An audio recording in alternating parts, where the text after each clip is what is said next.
Shalom Bapak Ibu dan teman-teman semua. Mengenai peristiwa intoleransi yang terjadi beberapa hari yang lalu yang dialami oleh saudara-saudara kita yang beragama Kristen, ibadah mereka dilarang, bahkan tempat mereka beribadah pun juga disegel karena ada penolakan dan desakan dari beberapa masyarakat yang ada di sekitar situ. Meskipun pada akhirnya tempat ibadah tersebut sudah dibuka kembali, karena ketika ini viral akhirnya memunculkan beragam reaksi, kritik dan juga kecaman, dan juga ada staf sus dari Menteri Agama langsung datang ke sana, yaitu Pak Gunggun Gumilar, dan kemudian melakukan musyawarah dengan melibatkan banyak pihak, dan pada akhirnya tercetuslah kesepakatan bersama, diantaranya membuka segel tempat ibadah tersebut. Tetapi teman-teman dan Bapak Ibu semua, melalui peristiwa ini akhirnya justru terungkaplah hal-hal yang baru, dan karena itu bersama-sama kita dengarkan, karena ini disampaikan oleh Pak Dira Dalfa yang juga peduli perihal toleransi beragama di bangsa kita Indonesia. Assalamualaikum. Lagi-lagi sebagai muslim di Indonesia kita harus malu karena harus melihat saudara iman kita bertindak seperti ini. Jujur, seperti yang saya bilang di konten-konten sebelumnya, bahwa tindakan intoleransi seperti ini akan terus-terusan berlangsung hingga 20 atau 30 tahun ke depan. Selama SKB 3 Menteri yang mengatur pendirian rumah ibadah itu masih tetap ada. Akan selalu ada orang-orang muslim yang pola berpikirnya gagal berkembang, akan memanfaatkan cacat hukum yang terdapat di SKB 3 Menteri itu.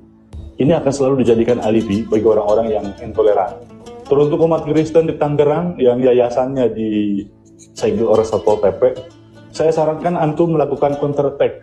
Coba itu pondok pesantren kiai yang mendesak untuk menyegel yayasan kalian, diinvestigasi juga. Bangunan pesantrennya memiliki IMB atau enggak? Karena 99% pondok pesantren di Indonesia enggak memiliki IMB. Dan 80% masjid dan mushola di Indonesia juga nggak memiliki izin. Jadi kali aja tuh pondok pesantren dan musola dan masjid yang dimiliki oleh kiai dan santri yang demo ke yayasan antum itu bermasalah juga. Jadi fair dong, yayasan antum disegel, pondok pesantren mereka juga disegel. Teman-teman dan Bapak Ibu sekalian, postingan dari Pak Dira Dalfa ini dengan sebuah narasi, dan orang-orang macam mereka ini akan masih ada hingga minimal 2 dekade ke depan.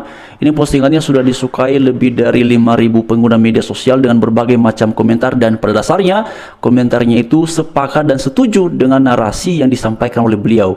Nah teman-teman dan Bapak Ibu semua, memang ini sesuatu yang sangat memilukan sekali, dan patutlah kemudian terus kita pertanyakan mengapa sebenarnya peristiwa-peristiwa intoleransi yang diekspresikan dalam beragam bentuknya ini kok sampai sekarang juga belum bisa dipastikan di masa mendatang ini tidak akan terjadi lagi. Terima kasih kepada Pak Dira Dalfa atas seruan ya yang disampaikan mengenai yang dialami oleh saudara kami yang beragama Kristen di sana, dan juga sebenarnya teman-teman masih ada ya pegiat media sosial yang lainnya juga sangat peduli, diantaranya itu adalah Bang Permadi, dan juga ada orang-orang lainnya lagi yang menyuarakan perihal seperti ini.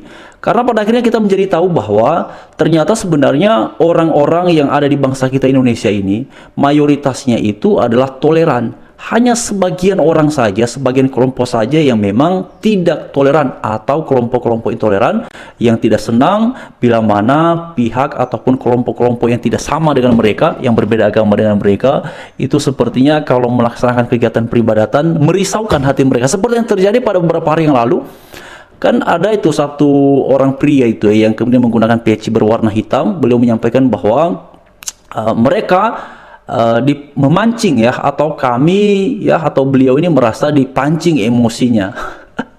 Orang mau beribadah kok merasa dipancing emosinya, kan? Nih lucu sekali alasan-alasan seperti itu. Jelas sekali pada akhirnya itu alasan yang dibuat-buat.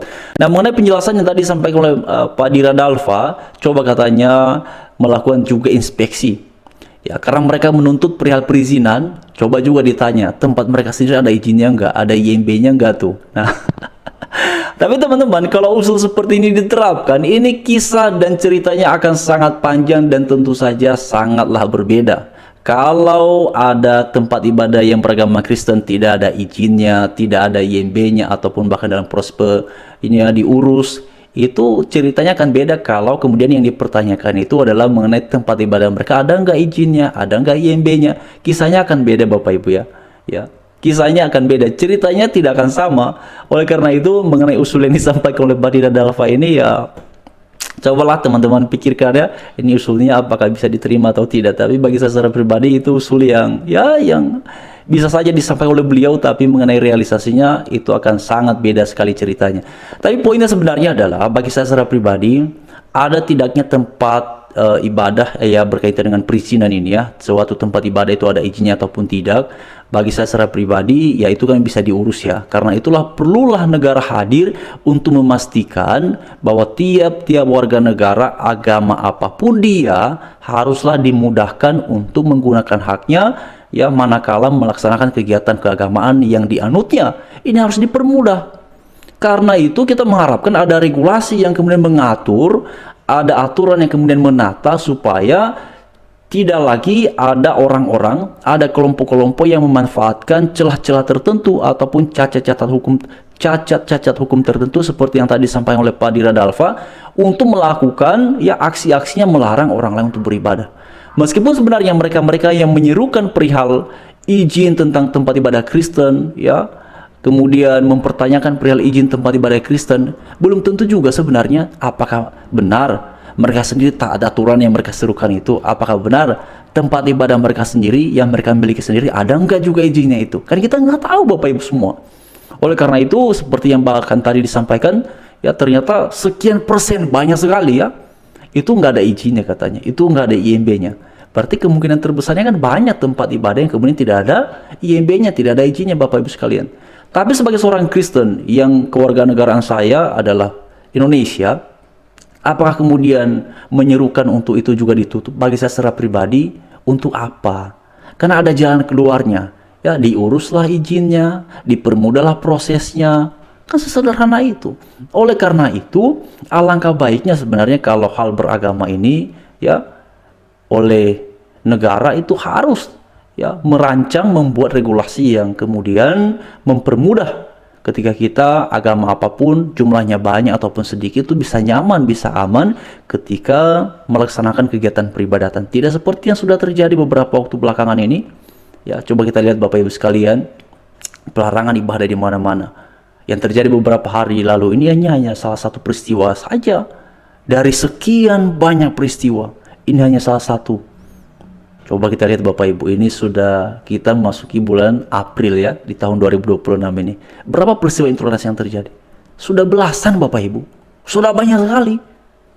Terakhir itu yang Holy Land itu juga beberapa waktu lalu, izinnya sudah ada semua, sudah lengkap. Tapi akhirnya apa? Ditolak juga Bapak Ibu. Ya, ditolak juga itu. Akhirnya apa? SK penundaan. Penundaannya sampai kapan kita pun juga nggak tahu. Jadi berharap sekali, tolonglah ya, yang punya kewenangan, yang punya otoritas untuk ini diatur sedemikian rupa yang memungkinkan semua warga negara itu bisa menggunakan haknya dengan aman dan nyaman.